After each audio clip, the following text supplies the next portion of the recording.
दिल्ली से हमारे साथ जतिन जुड़े हुए हैं, जतिन के पास जाएंगे। जतिन, बीते 10 दिनों की अगर बात करें तो 100 से ज्यादा धमकियां आ चुकी है। एक धमकी यानी कि 2 करोड़ का नुकसान, सीधे सीधे ये अर्थव्यवस्था पर चोट पहुंचाई जा रही है और बड़ी इंटरनेशनल साजिश का इशारा भी ये करती है। आज बिल्कुल देखिए, अर्थव्यवस्था को तो नुकसान है ही, साथ ही एविएशन इंडस्ट्री को भी इससे नुकसान है। और सबसे बड़ा सवाल ये है कि आखिरकार ये साजिश रच कौन रहा है। पिछले 5 दिनों में 75 से ज्यादा एयरलाइंस को इस तरीके से धमकी मिली और शनिवार की बात कर ले तो 5 बड़ी एयरलाइंस के तकरीबन 25 ऐसी फ्लाइट थी जिनको इस तरीके की धमकी जो है वो मिली है। दिल्ली समेत मुंबई और देश के दूसरे राज्यों की पुलिस ने भी इस धमकी को लेकर फ्लाइट को जो लगातार मिल रही है अलग अलग FIR दर्ज है। लेकिन अभी तक की इन्वेस्टिगेशन ये बता रही है कि विदेश में बैठे कुछ VPN का इस्तेमाल करके, वर्चुअल जो नेटवर्क है उसका इस्तेमाल करके इस तरीके के थ्रेट कॉल्स एविएशन मिनिस्ट्री को, फ्लाइट ओनर्स को, फ्लाइट की वेबसाइट्स पर लगातार ये डाल रहे हैं। और ये सबसे ज्यादा जो मेल आ रहे हैं वो कनाडा, US, जर्मनी से मेल आ रहे हैं। और ये भी जानकारी मिल रही है कि सोशल मीडिया X का भी इस्तेमाल किया जा रहा है। एक पोर्टल ऐसा था जिसमें 25 threat mail social media X के जरिए जो है वो पोस्ट किए गए थे। हालांकि इन सभी को ध्यान में रखते हुए, चाहे वो सेंट्रल एजेंसीज हो, स्टेट लेवल पुलिस हो, इस पूरे मामले को इन्वेस्टिगेट कर रही है। लेकिन जिस तरीके से VPN का इस्तेमाल किया जा रहा है तो उसको ट्रेस करना काफी मुश्किल है। यही कारण है कि अभी तक किसी की भी गिरफ्तारी, चाहे वो स्टेट लेवल पर हो या सेंट्रल मिनिस्ट्री के द्वारा हो, उनके एक्शंस के द्वारा कुछ भी क्लियर नहीं हो पाया। लेकिन इतना बिल्कुल क्लियर है कि मंशा जितना टेरर को फैलाना है उतनी बड़ी मंशा भारत की अर्थव्यवस्था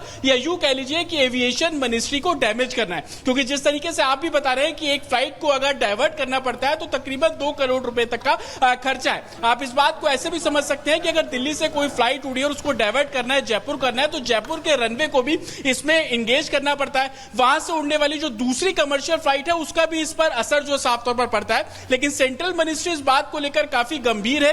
उनका साफ तौर पर यह कहना है कि इस तरीके के थ्रेट मेल करने वाले लोगों पर और भी कड़ी कार्रवाई की जाएगी। जरूरत पड़ने पर कानून में भी प्रावधान किया जाएगा कि जिस तरीके से थ्रेट मैसेज भेजे जाते हैं तो लोगों में डर हो कि वो इस तरीके के मैसेज ना करें। हाल ही में देखा गया कि कई ऐसे केसेस भी थे, चाहे वो एविएशन मिनिस्ट्री के ना हो बल्कि दूसरी, चाहे स्कूल और अस्पताल और मॉल के थ्रेट को लेकर हो, वहां पर भी कई सख्त काम जो है वो किए गए। लेकिन सबसे बड़ा सवाल यह है कि अगर आप पिछले बिल्कुल भारत को आर्थिक तौर पर यहाँ नुकसान पहुंचाने की जो कवायद है वो सीधे तौर पर की जा रही है। अब आपको बताते हैं कि आखिरकार करोड़ों की चपत कैसे लगती है। एक धमकी से करीब 2 करोड़ रुपए तक का नुकसान होता है, क्योंकि यात्रियों को उन प्लेन से उतारा जाता है, दूसरे प्लेन में बैठाया जाता है और अब तक 100 से ज्यादा बार धमकियां मिल चुकी है। अगर हम सिर्फ 2 दिन की बात कर ले तो 2 दिन में 55 धमकियां दी गई है। इमरजेंसी लैंडिंग के महंगे फ्यूल का नुकसान होता है, विमान की चेकिंग की जाती है, सिक्योरिटी पर खर्चा होता है और इसी के साथ एयरपोर्ट पर विमान की पार्किंग का चार्ज अलग से देना पड़ता है। रूट डाइवर्जन से दूसरे उड़ानों पर भी असर पड़ता है।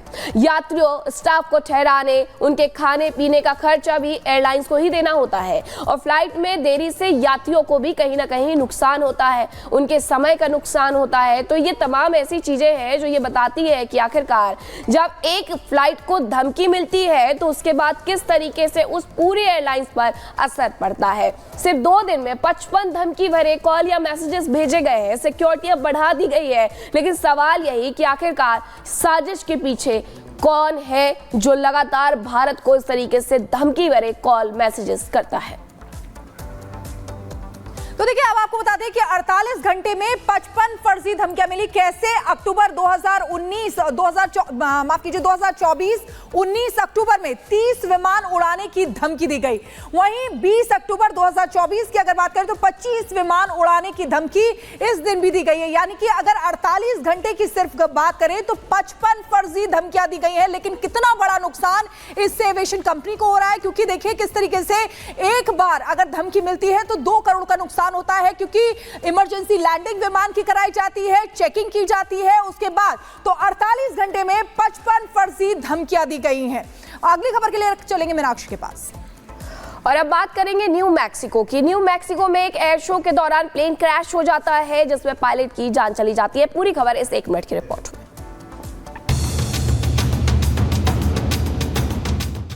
तस्वीरें अमेरिका के न्यू मैक्सिको की है, जहां ये प्लेन लड़खड़ाता नजर आ रहा है।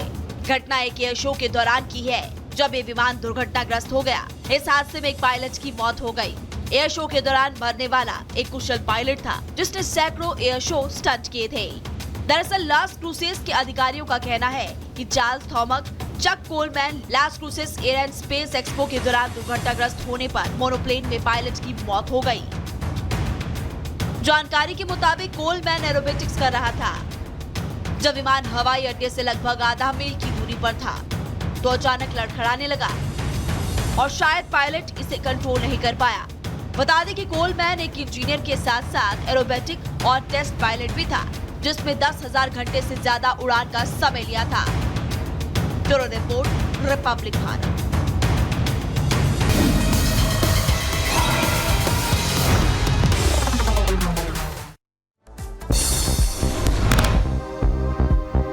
जम्मू कश्मीर के पुंछ में पाकिस्तानी ड्रोन की घुसपैठ, भारतीय सेना ने ड्रोन पर की फायरिंग, गोलीबारी के बाद वापस पीओके में दाखिल हुआ ड्रोन। जम्मू कश्मीर में 10 जगहों पर काउंटर इंटेलिजेंस की छापेमारी, लश्कर के भर्ती मॉड्यूल का भंडाफोड़, 7 लोगों को हिरासत में लिया गया। ब्रिक्स शिखर सम्मेलन के लिए रूस दौरे पर प्रधानमंत्री नरेंद्र मोदी, राष्ट्रपति पुतिन से करेंगे मुलाकात, चीनी राष्ट्रपति शी जिनपिंग से भी होगी मुलाकात। रूस के राष्ट्रपति कजान में 16वें ब्रिक्स शिखर सम्मेलन का आयोजन और 2 दिन के रूस दौरे पर प्रधानमंत्री मोदी। रामगोपाल यादव की बड़ी मुश्किलें, अटॉर्नी जनरल से रामगोपाल की शिकायत, सीजेआई पर अभद्र टिप्पणी करने पर कार्रवाई की मांग।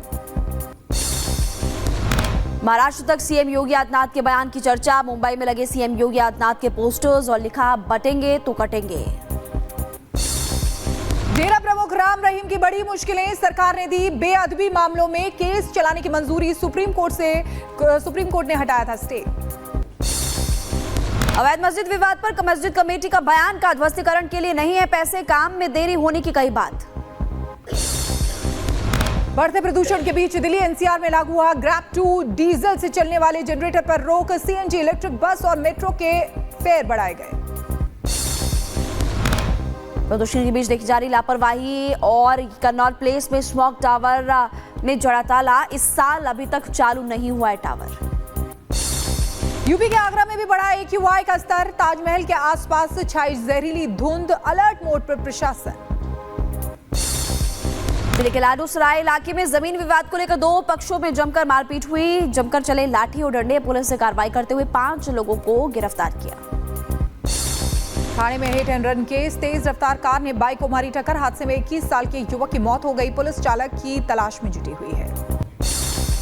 बुलंदशहर में दिवाली से पहले खाद्य विभाग अलर्ट, गांव के एक प्लांट में छापेमारी की गई, सिंथेटिक दूध को नष्ट किया गया, दूध मावा पाउडर का भी सैंपल लिया गया। मुजफ्फरनगर पुलिस का पत्थरबाजों पर एक्शन, 12 से ज्यादा पत्थरबाज किए गए गिरफ्तार, सीसीटीवी फुटेज के आधार पर की गई पहचान। मध्य प्रदेश के मंदसौर में नौकर ने 20,000 रुपए के लिए मालिक की हत्या कर दी, 8 बार मालिक पर वार किया, वारदात को अंजाम देने के बाद आरोपी नौकर फरार। यूपी की झांसी में एक युवक के साथ मारपीट हुई है, कुछ लोगों ने जमकर की पिटाई, वीडियो सोशल मीडिया पर वायरल, 2 दिन पुराना बताया जा रहा है वीडियो। यूपी के अम्बेडकर नगर में चाइनीज लहसुन के खिलाफ कार्रवाई, लहसुन को जब्त करने के लिए मंडी पहुंचे अधिकारी। चीन में दिखा बाढ़ जैसा नजारा, चारों तरफ दिखा पानी का अंबार, सड़कों पर खड़ी गाड़ियां पानी में डूब गई। मैक्सिको के रोसेविल में बारिश के बाद बिगड़े हालात, सड़कों पर भर गया पानी और 2 लोगों की जान चली गई। लेबनान पर इजराइल का हमला जारी, बेरूत के दक्षिणी हिस्से में की भीषण बमबारी, धमाकों से दहला पूरा इलाका। इजराइल ने एक बार फिर हमलों को किया नाकाम, उतरे इजराइल पर दागे गए मिसाइल आयरन डोम सिस्टम ने हवा में मार गिराया। इजराइल की सेना का ईरान पर बड़ा आरोप, कहा लेबनान में नगद रुपए और सोने से भरे बक्से भेज रहा है ईरान, बंकर में मिले नगद रुपए और सोने का बक्सा। इजराइल को लेकर संयुक्त राष्ट्र का बड़ा बयान, कहा गाजा में मानवीय सहायता पहुंचाने में लगातार बाधा डाल रहा है इजराइल। सितंबर महीने के अंदर यूक्रेन में सबसे ज्यादा नागरिक हताहत हुए हैं, संयुक्त राष्ट्र की तरफ से बयान, आंकड़ों के मुताबिक 208 यूक्रेनी नागरिक मारे गए और 1000 से ज्यादा घायल बताए गए हैं।